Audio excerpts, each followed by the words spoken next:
My name is Brett, and I am addicted to caffeine. That may sound silly, but it's true. The first thing I do during the day is make a cup of coffee. At lunch, I have a soda pop. I also have a can of pop during my boring lecture class in the afternoon. And again, before I go to bed at night, I usually have some kind of caffeine. Most Americans are addicted to caffeine. Think about it. How much do you drink during the day? Today you will learn about caffeine, what it does to your body, and how addictive caffeine really is. First, you need to know a little bit about caffeine. Caffeine is a psychoactive stimulant drug. According to Wikipedia, caffeine was discovered by a German chemist in 1819. He coined the term caffeine and is a chemical compound in coffee. Caffeine is found in a variety of quantities in beans, leaves, and fruits. Some plants, in fact, use it as a natural pesticides to kill off insects from feeding on it.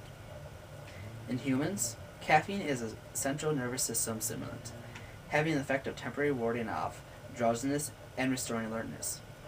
Some beverages that contain caffeine are coffee, tea, soda drinks, and energy drinks.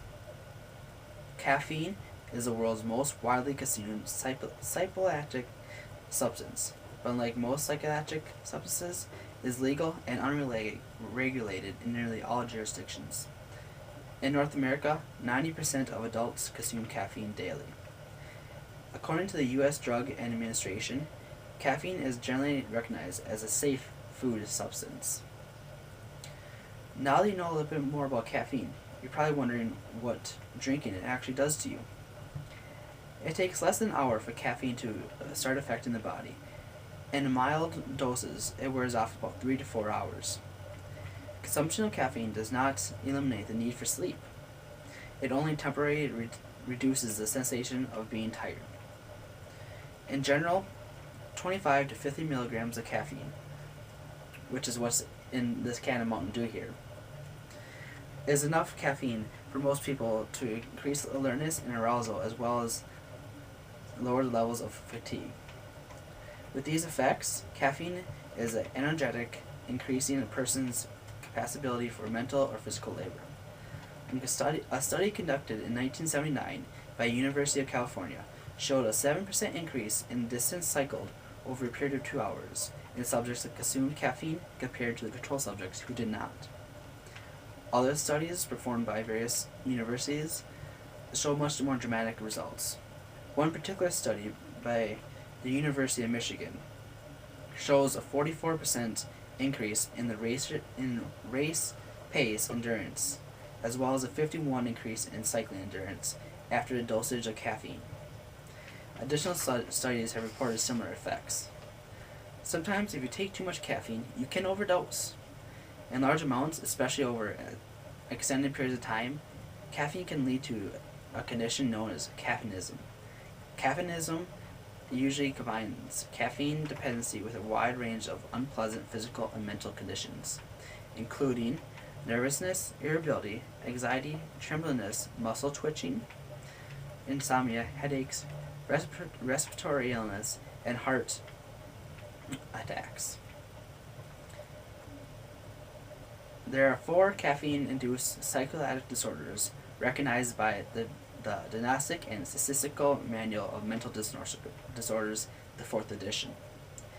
Caffeine intoxication, caffeine-induced anxiety disorder, caffeine-induced sleep disorder, and caffeine-related disorders not otherwise specified. An acute overdose of caffeine is usually excess of about 300 milligrams. It depends on the body of the person and the level of caffeine tolerance. It can result in a state of central nervous system overstimulation called caffeine intoxication, or the caffeine jitters. It may include restlessness, nervousness, excitement, insomnia, flush of the face, increased urination, muscle twitching, rambling flow of thought and speech, irritability, irregular or rapid heartbeat. In much larger cases of overdose, it may lead to mania, depression, lapses of judgment, disorder, disabilitation, hallucination, and breakdown of the skeletal muscle tissue. Here is a poster of the different things that the body can happen of a caffeine overdose. You may pause your video right now so you can read over the different things.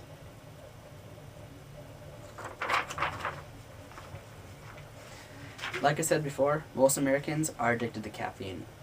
Today we have learned about caffeine, what it does to your body, and how addictive caffeine really is. So next time you reach for that cup of coffee or the soda pop, you should think about how much caffeine you have taken in that day. Thank you.